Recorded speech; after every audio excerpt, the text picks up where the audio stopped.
अस्सलाम वालेकुम class, this is physics class chapter number 14 current electricity and I am your physics teacher miss Rida Khan.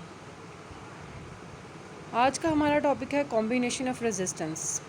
सबसे पहले आपको resistance की डेफिनेशन आनी चाहिए। रेजिस्टेंस की डेफिनेशन आपने इसी चैप्टर में पढ़ी है ओहम्स लॉ में, जिसमें आपने पढ़ा था कि property of a material that offer opposition to the flow of charges is called resistance. ठीक है, अब आपने कनेक्शन करना है रेजिस्टेंस का सर्किट में।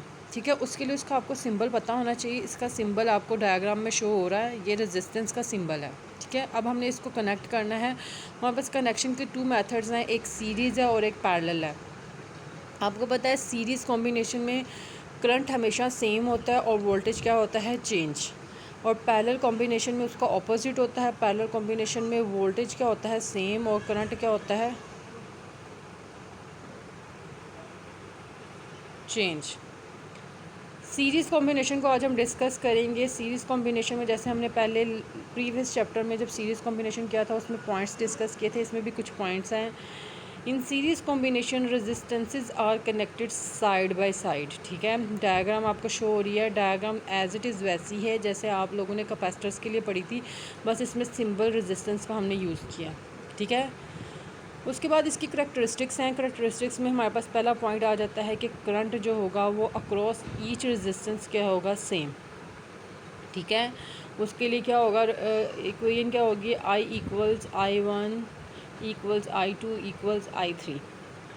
और इसका सेकंड पॉइंट है वोल्टेज शुड बी डिफरेंट।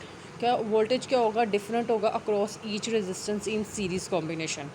उसके लिए इक्वेशन आपकी 14.6 लिखी है, V equals V1 plus V2 plus V3। अच्छा, यहाँ पे जो V है जिसके साथ कोई भी हमने सब्सक्रिप्ट में नहीं लिखा 1 2 3 4, वो हमारे पास वोल्टेज ऑफ द बैटरी है जो हमने बैटरी प्रोवाइड की है। V1 is the voltage of resistance R1, V2 is the voltage of R2 and V3 is the voltage of R3। ठीक है, अगर हमारे पास इसमें से I करंट फ्लो करे तो according to Ohm's law V equals IR। ठीक है, V इक्वल्स IR। फिर हम क्या करेंगे, V1 के लिए I1 R, V2 के लिए I R2, V3 के लिए IR3 करके ना ऐसे वैल्यूज़ इसमें इक्वेशन में पुट कर लेंगे। तो उसके बाद हमारे पास कॉमन आ रहा है I कॉमन ले लेंगे। I कॉमन लेने के बाद हमारे पास इक्विवेलेंट रेजिस्टेंस फाइंड आउट करेंगे। इक्विवेलेंट रेजिस्टेंस के लिए क्या करेंगे, हम R1 R2 R3 की जगह हम इक्विवेलेंट एक रेजिस्टेंस प्लेस कर देंगे कि जो इनके कंबाइन इफेक्ट हमें प्रोवाइड करेगी। जैसे आपने रिजल्टेंट वेक्टर पढ़ा था कि ऐसा वेक्टर होता है जिसको सिंगल होता है, उसका इफेक्ट सेम होता है as a combine effect of all the resistances या all the forces to be added. ठीक है, तो हमारे पास सीरीज़ कॉम्बिनेशन में वहाँ पे आपने पढ़ा था सीरीज़ कॉम्बिनेशन ऑफ कैपेसिटर में कि जो सीरीज़ कॉम्बिनेशन की इक्विवेलेंट रेजिस्टेंस होती है वो कम होती है। लेकिन यहाँ पे आप देख रहे होंगे फार्मूला से जो सीरीज़ कॉम्बिनेशन की इक्विवेलेंट रेजिस्टेंस होगी फॉर रेजिस्टेंस वो ज़्यादा होगी as compared to all the resistances connected in the series.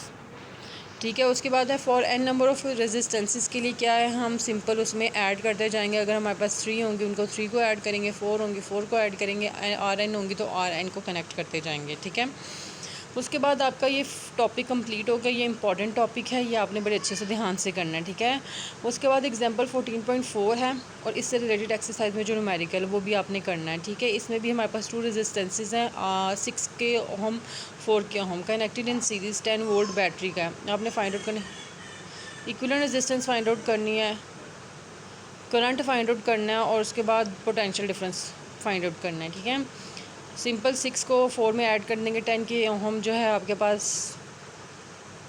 Are equivalent आ जाएगा। आई के लिए आप क्या करेंगे, V ओवर आर इक्विवेलेंट को डिवाइड कर देंगे, आ जाएगा, और R1 और R2 फाइंड आउट करेंगे। Okay, thank you, that's all from my side.